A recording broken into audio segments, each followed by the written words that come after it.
ॾिसो इहो जॾहिं वाक़ियो थियो ऐं असां बि इन खे सोशल मीडिया ते ख़ासि तरह ते जेके अव्हां जहिड़ा पढ़ियल लिखियल समझदार दोस्तनि इन खे हाईलाइट कयो। उन खां पोइ सॼी सिंध जे हर उन माण्हू जो कंधु झुकी पियो जेको हिकिड़ो अमन पसंदि शरीफ़ ऐं इज़तदार माण्हू हो। छाकाणि त हीउ कंहिं हिकु न्याणी जो मसइलो न आहे, हीउ हिकिड़ो मुआशिरे जी तबाही जो मसइलो आहे।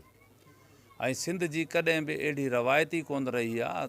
असां बि हिते 75-80 साल खां रहूं पिया, त हिते त न्याणियुनि खे सत क़ुरान माण्हू सम्झंदा हुआ।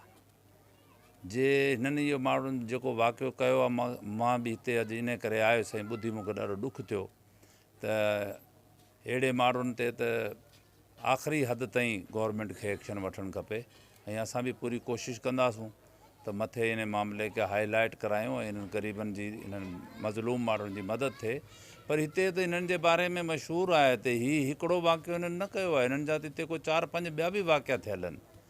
ऐं उन्हनि ग़रीब को कपरी क़ौम जो आहे, को मेघवाड़ आहे, को डोगर हुया, ऐं हुननि माण्हुनि सां एॾियूं ज़्यादतियूं थियलूं आहिनि। हिते जा MPA MNA असांजा दोस्त आहिनि ऐं हुननि खे सोचणु खपे इहो त उन्हनि जे हल्के में अहिड़ियूं वारदातियूं पहिरें बि थियूं आहिनि ऐं हींअर बि थियनि पियूं ऐं हू अखियूं बंदि कयो वेठा आहिनि। छा हिननि खे दुनिया में ई हमेशह रहणो आहे ऐं कंहिं ग़रीब मज़लूम जी मदद न आहे करणी? त अजीब ॻाल्हि आहे। ॾाढो हिते ॿुधी अॼु ॾुखु थियो।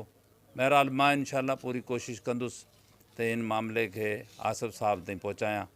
त ऐं आसिफ़ साहब जो भेणायो आहे MNA ते, ऐं मुंहिंजो दोस्त आहे पंहिंजो ई तारिक बि तव्हांजो MPA, हुनजो ॾाढो भलो माण्हू हो। ऐं हू ईअं छो माना अहिड़े ज़ालिमनि माण्हुनि जे ख़िलाफ़ु कार्रवाई नथा कराइनि जो ग़रीब माण्हुनि खे इन हद ताईं पहुचाइनि?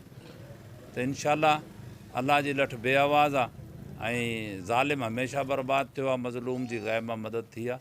अलाह इन्हनि जी मदद कंदो।